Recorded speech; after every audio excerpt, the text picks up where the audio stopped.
Well, welcome everybody. I'm here today with Wayne Middleton and Charlie Vaughan-Fowler, and we're here to talk about risks and incidents and the correlation between the two. So great to have you both here.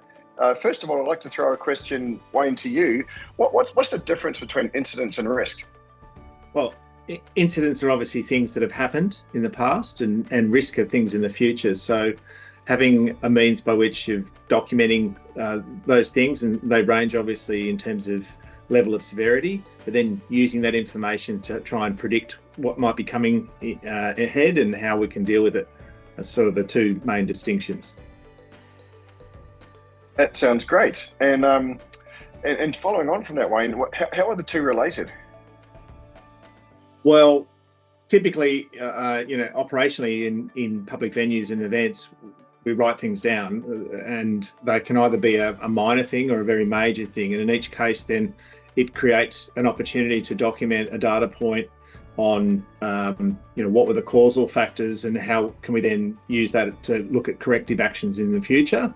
And of course, then risk assessment is a very important part of planning, in security, in business continuity, in general operations. So we try and bring those two things together to help make better decisions in the future.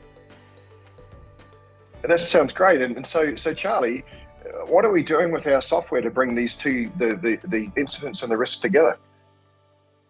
Well, as Wayne described, a risk is the chance of something happening, and an incident is that thing happening. So it makes sense that those two, separate parts of the system should be very much linked, and should all of the planning you do as part of assessing risk.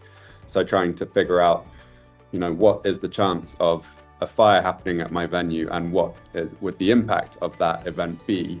The checks that you put in place to try and stop that happening should make up the pre-event checks that you carry out, that your team carries out before an event happens, to try and make sure that this fire doesn't happen. But if it does happen, when your event is happening, if there's a fire, you should be able to link that back to the original risk so that it informs your planning for the next event. You say there's an increased likelihood of this event happening the next time we have an event at our venue, and we can put in extra checks to try and prevent it happening in the future. That's terrific. So Wayne, why would this be important? Well, the law says it's important, I guess, is probably the key thing. And in every country it varies, but the bottom line is in some countries that Momentus operates in, there's a statutory requirement. So certainly in New Zealand, in Australia, in the UK, there's health and safety laws. There's Martin's laws about to be introduced in the United Kingdom as well from a security risk assessment perspective for counter-terrorism. And there's also negligence and putting yourself in the best position to be able to defend a civil negligence claim in the United States. All of those require, or suggest to be required, an assessment of the risk, and then a documenting of reasonable and practical measures. So in all cases, by writing down the things that we know that are foreseeable that can go wrong, and having a practical plan and implementing that plan can put you in a better spot.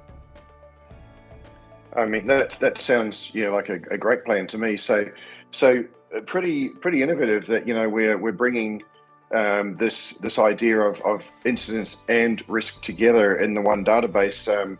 Sounds like it's something that the industry is going to really benefit from. Charlie, what else are we doing with the software in that regard? Well, you mentioned a database there, Steve. I think the fact that these will actually exist in a shared risk database, subject to data protection laws, in an anonymized database, there should be information on how commonly these events are happening at other venues and events, what type of events they're happening at as well, so that people who are planning their own risk programs at their venues, who are doing risk assessments wherever they are, should have that information available to see what are the things most likely to happen at my event, and how can I control them, how could I mitigate them. And then crucially, by linking that incident back to that risk, say what should my team do to respond to it when that thing does happen, because having a response plan on tap as well is very important. So that search database is one of the things that we're working on. And the other important part is being able to assess on an event by event basis what the profile of risk for that event would be, by using pre-configured questionnaires that obviously can be different for each customer, because they will have their different parameters when it comes to risk. Different things affect the risk profile of events at their venue. But by letting people complete these questionnaires, they can say, is this going to be a high risk event or a low risk event? But also, pre-populate those risk assessments based on the questions that have been asked.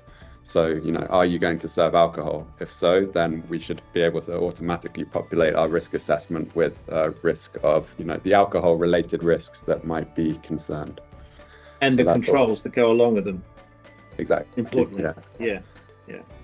Wow. So that's pretty amazing. So not only will we be tracking incidents and that in the system, but we'll also be using that data to predict and help venues and events understand what potential risk could be for the future. So yeah, sounds pretty exciting, guys.